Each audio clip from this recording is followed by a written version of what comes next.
Hello everyone, सी language के lecture number 3 में आपका स्वागत है। आशा है कि आपको पिछले सारे लेक्चर समझ में आ रहे होंगे। आपसे ये रिक्वेस्ट है कि आप लेक्चर 1 एपिसोड 2 नाम से जिसको हम लोगों ने किया सी लैंग्वेज को, उसको फॉलो करते हुए आएँ। सीधा आप तभी देखें जब पहले से आपको थोड़ा अंदाजा हो, अदरवाइज आप 1, 2, 3 देखते हुए आए तो आपको बेहतर होगा। आज के लेक्चर में हम लोग बात करेंगे ऑपरेटर्स की। तो ऑपरेटर्स हैं क्या, पहले हम लोग इस बात को समझ लिया जाए। तो ऑपरेटर्स एक तरीके से क्या हैं? Operators are the symbols, you can say the overloaded symbols. Overloaded symbols क्या है ये मैं समझाना अभी बहुत ज़्यादा नहीं चाहूँगा आपको। ओवरलोडेड एक खास तरह का कंसेप्ट है, तो आप ऐसे समझिए कि ऑपरेटर एक सिंबल्स हैं जो किसी खास काम को करते हैं। अगर मैं सी लैंग्वेज के ऑपरेटर को कैटेगराइज करूँ तो पहला ऑपरेटर आप समझ सकते हैं कि आप वैसे समझिए जैसे असाइनमेंट ऑपरेटर, ये पहला ऑपरेटर है। दूसरा ऑपरेटर है अर्थमेटिकल ऑपरेटर, ये है। तीसरा ऑपरेटर है रिलेशनल ऑपरेटर। चौथा ऑपरेटर है लॉजिकल ऑपरेटर। पांचवा ऑपरेटर है इंक्रीमेंट या डिक्रीमेंट ऑपरेटर। नेक्स्ट ऑपरेटर है साइज ऑफ, आप इसको लिखे टर्नरी ऑपरेटर या कंडीशनल ऑपरेटर कह सकते हैं आप इसको, कंडीशनल ऑपरेटर। नेक्स्ट है आपका टर्नरी ऑपरेटर। नेक्स्ट है आपका बिटवाइज ऑपरेटर। ये ज़्यादातर ब्रॉड कैटेगरीज मैंने आपको यहाँ पर बता दी।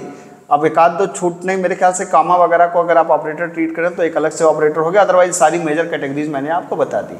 अब इस पर मैं 1 बाय 1 वीडियोस आपको बनाऊंगा। जैसे अगर मैं बात करूं असाइनमेंट ऑपरेटर की, ठीक है, तो असाइनमेंट ऑपरेटर का काम क्या होता है? वैल्यू को असाइन करना। असाइनमेंट ऑपरेटर का काम होता है वैल्यू को असाइन करना। मतलब आप ऐसे समझिए कि जैसे यहाँ पे होगा एक वेरिएबल, ठीक है, और यहाँ पर होगी उसकी वैल्यू। तो हमेशा याद रखिए कि वैल्यू हमेशा इधर से इधर की तरफ जाएगी। जैसे आपने कहा a = 10, तो 10 हमेशा a के अंदर आएगा। कहेंगे इसमें कौन सी खास बात है? खास बात तब हो जाती है जब a = b हो जाता है, तो आप b की वैल्यू a में आएगी, ना कि a की वैल्यू b में जाएगी। ये बात ध्यान रखिए, हमेशा वैल्यू हमेशा राइट टू लेफ्ट की तरफ मूव करती है, ठीक है। तो असाइनमेंट ऑपरेटर को समझने के लिए आप ऐसे समझें, जैसे मैं एक एग्जाम्पल से आपको समझाता हूँ। मान लीजिए कि असाइनमेंट ऑपरेटर यहाँ पर आप देखना चाहते हैं। तो देखने के लिए जैसे मैंने कहा कि INT A, B, मान लीजिए हमने एक वेरिएबल लिया a की वैल्यू कितनी है? 10 है।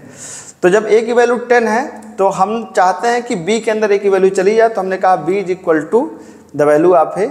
तो आप देख सकते हैं कि a की वैल्यू कितनी है? 10, और b = a, तो b के अंदर क्या चला गया? a, मतलब b भी क्या हो गया? 10। तो अगर आप इसको प्रिंट कराएं यहाँ पर कि /n a = %d, a की वैल्यू, और फिर यहाँ पे आप प्रिंट कराएं कि /n b = %d, b की वैल्यू, तो आप देखेंगे कि जो वैल्यू a की है वही वैल्यू b की है। आप देख सकते हैं इसको। तो a भी 10 हो गया, b भी 10 हो गया, 10 हो गया। अब इसकी प्रैक्टिस के लिए मैं आपको एक क्वेश्चन दूंगा कि जैसे मान लीजिए कि मैंने आपको एक क्वेश्चन दिया यहाँ पर कि आप एक काम करिए कि जैसे यहाँ पर आपको ये पता होगा, ये सी में कमेंट होता है। तो मैंने कहा write a program for WAP for swapping the value of 2 variables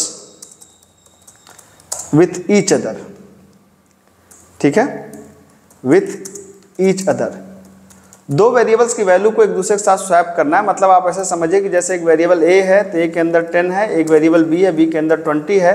तो हमें कुछ ऐसा करना है कि a वाली वैल्यू b में चली जाए, b वाली वैल्यू a में चली जाए। तो देखिए, अगर आपको इसको समझना है तो अभी आप वीडियो को रोक दीजिए, अगले 2 से 3 मिनट तक आप सोचिए और खुद से कॉपी पे बनाने की कोशिश करिए कि क्या आप इस चीज़ को कर पा रहे हैं। अगर कर पा रहे हैं तो बहुत अच्छी बात है, अदरवाइज वीडियो को फिर से आप स्टार्ट करिए और फिर आगे इसको मेरे साथ फॉलो करिए। तो अगर इसको आपको समझना है कि ये स्वैपिंग किस तरीके से कर रहा है, तो स्वैपिंग के लिए आप समझिए कि एक ग्लास में, आप ऐसे समझिए कि घर में आपके एक ग्लास में ऐसे दूध है और एक ग्लास में आपके पानी है। मान लीजिए कोई भी ऐसी सिचुएशन होती है कि दूध वाले को कंटेंट को पानी वाले ग्लास में डालना पड़े और पानी वाले कंटेंट को दूध वाले ग्लास में डालना पड़े, तब आप क्या करेंगे? जाहिर सी बात है, तब हम एक तीसरी ग्लास लेंगे जिसको बोलेंगे हम लोग खाली ग्लास। तो टेक्निकली आप इसको किस तरीके से करेंगे? पहले आप क्या करेंगे कि मान लीजिए हमने पहली ग्लास के कंटेंट को खाली वाली में डाल दिया, तो खाली वाली ग्लास में हमने मिल्क को डाल दिया।